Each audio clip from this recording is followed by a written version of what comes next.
Yo, what's going on, everyone? This is Logical Reaction Guy. Today, I'm going to be covering a video from Vox. You can see on my channel, the first video I reacted to was one from Vox. I'm going to continue the trend. Why the U.S. isn't ready for clean energy? Now, if you don't know already, I have a PhD in chemical engineering. Did research broadly in the area of energy, so most likely it's just going to be an infrastructure problem. Um, Whereas we have the ability to possibly, you know, capture this energy, but then it's a matter of shifting this energy between different systems, right? So most likely it's going to be about having a proper grid, the means of storage, things of the sort, right? Because it seems like apparently a lot of energy is actually lost on the grid, right? As you know, most energy is lost through heat. So I'm pretty sure the video is going to be dealing with issues of the like. So let's see what it has to say. Greenest grids in the U.S.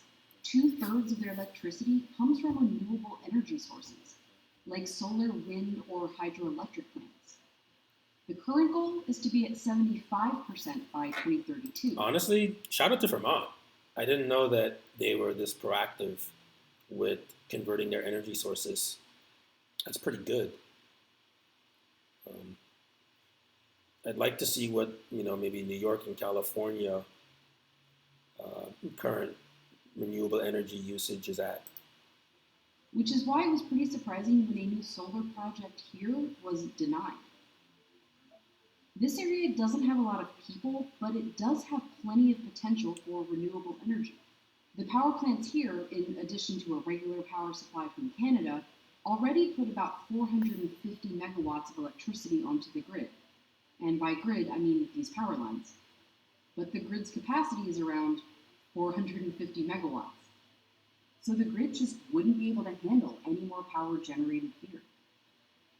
If we want a greener future in the US, we'll need to build more renewable energy plants. But to actually use that electricity, we'll also need to build more of these. This is a map of where everyone in the continental US lives, the density of each county. There's New York City, LA, Chicago, and here's where every big power plant is currently. Appropriately, they tend to be where the people are. In Washington, D.C., where I live, we get nearly all our electricity from surrounding states' power plants, mostly nuclear and natural gas. Electricity goes from the power plant through big high-voltage transmission lines to a substation where the electricity is dispersed onto smaller, lower-power distribution lines that send it into my house. Like Vermont, DC also plans to be greener. The goal is to have 100... By the way, how are we feeling about DC and statehood? I know there were conversations a few months ago where they were possibly trying to pass legislation to enact statehood. It's been a minute. It'd be interesting to see if DC became a state where they'd stand in regards to their renewable energy usage. It seems like they're quite proactive as well. Again, that's not surprising given that DC is mainly a place where a lot of Democrats are at. 100% renewable sources making our electricity by 2032. It's part of a national goal too. President Biden wants to reduce emissions in the US 50% by 2030, with nearly half of US power coming from solar plants by 2050. That means switching out those natural gas plants for wind turbines, coal plants for solar farms. Lowering... It's going to be tough to do. By the way, if any of you are interested in this, sorry, that made me think of something else. I don't know how many of you have heard of SoftBank. So apparently, so they were involved with the whole, was it like the We organization? The one that was having people host their businesses in their like by renting office space. So SoftBank is financing a lot of tech companies, and what's crazy is that SoftBank is like what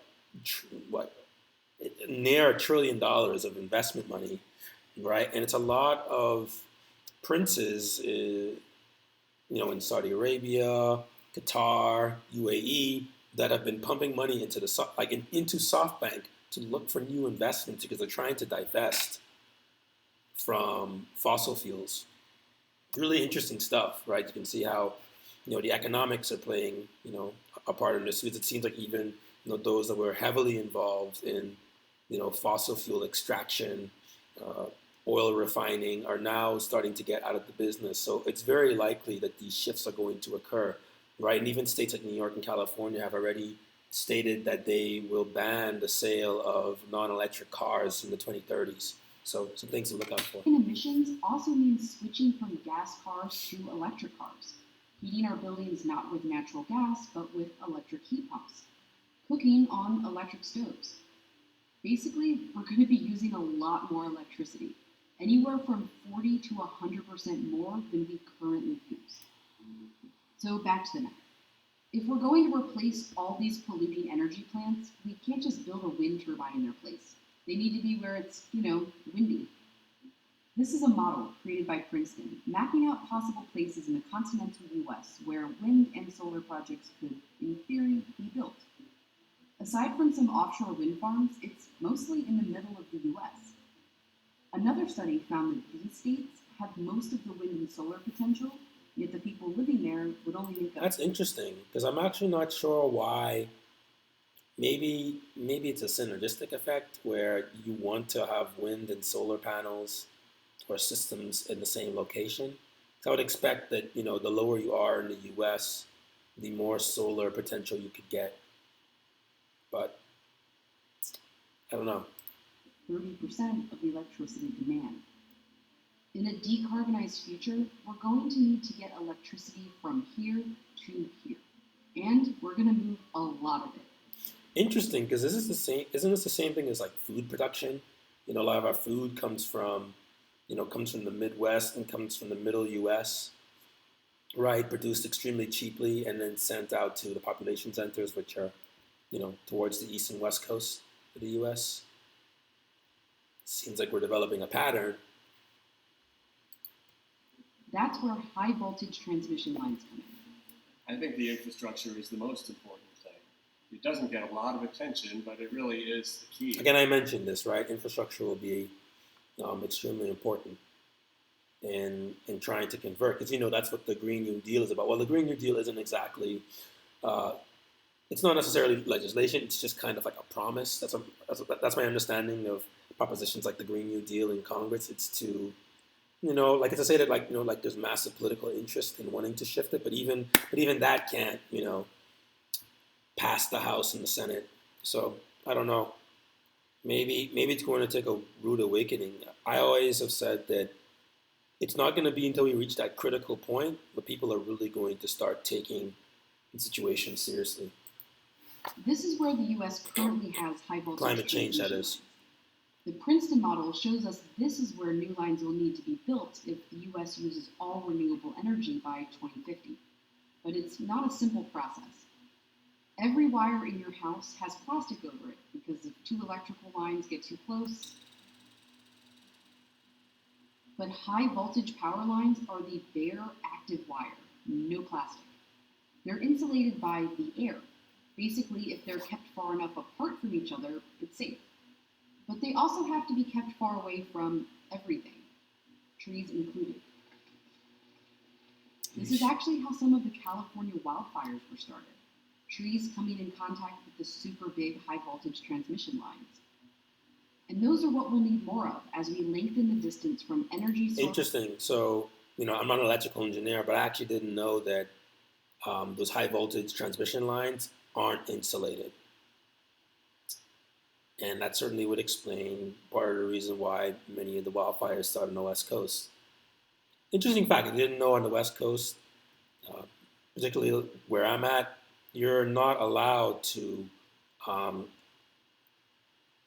basically start campfires, right? Because it's a potential hazard for starting wildfires, and there's many of those. When I first moved there in the summer, like we're just smoky all the time, right? And I live in a city, which is just due to the fact that fires are starting and the smoke just gets super heavy and it just flows inward, toward the city from the forest. Force to energy need. We'll also need to make many current ones even bigger. because bigger means more power. Physically, the cables are thicker.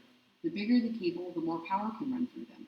And because they're bigger, they have to be really far apart for insulation and built higher up. It makes them kind of a pain to build, partly because of how large they are, but also how much private land they have to cross. Very often, the developer can get 99% of the landowners to agree, but then there's then that last 1%, and it can take forever and can crater the whole thing.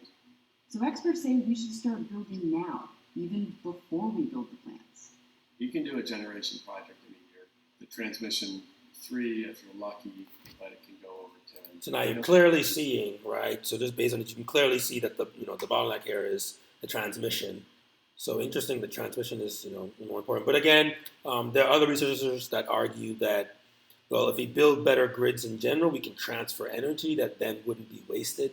So it's potential like grid storage is going to be, like coupled with alternative sources of energy will be the solution for new energy economy. It's in a reactive mode where we build a lot of stranded generation. We want to proactively build transmission to where we know the resources are. And the thing about wind and solar resources is we know where they are. A greener grid in the US means thinking nationally, building more transmission lines so when it's sunny in Arizona, it can power Chicago.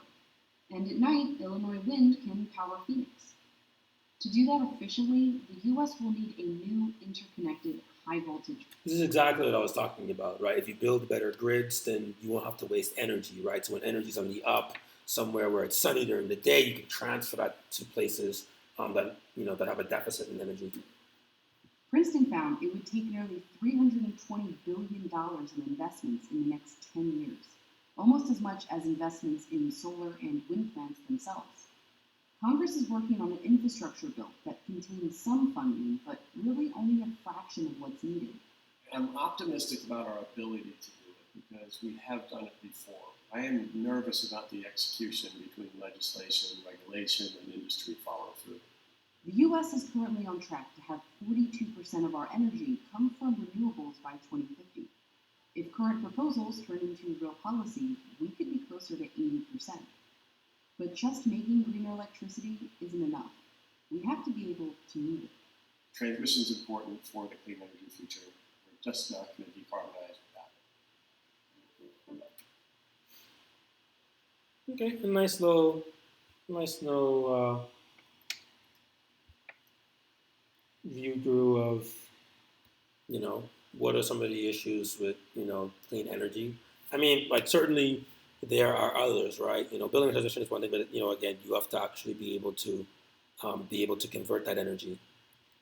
And you can imagine that like turbines and solar power plants, they're expensive, right? And I'm certain that there's not going to be a future where we completely avoid using fossil fuels, right? They're always going to possibly have their role, right? And we're going to just end up using fossil fuels for other purposes, right? We still are very heavily reliant on it for plastics and cooking supplies and building materials. So these are just some things to consider, right? And of course, would be needed for pharmaceuticals, for chemical industry. So there's certainly a balance there. Anyway, this is quite interesting. You guys let me know what you think about it. Feel free to join the Discord. I'm going to have that on my YouTube description very soon. And I'm going to continue to react. I'm streaming probably tomorrow.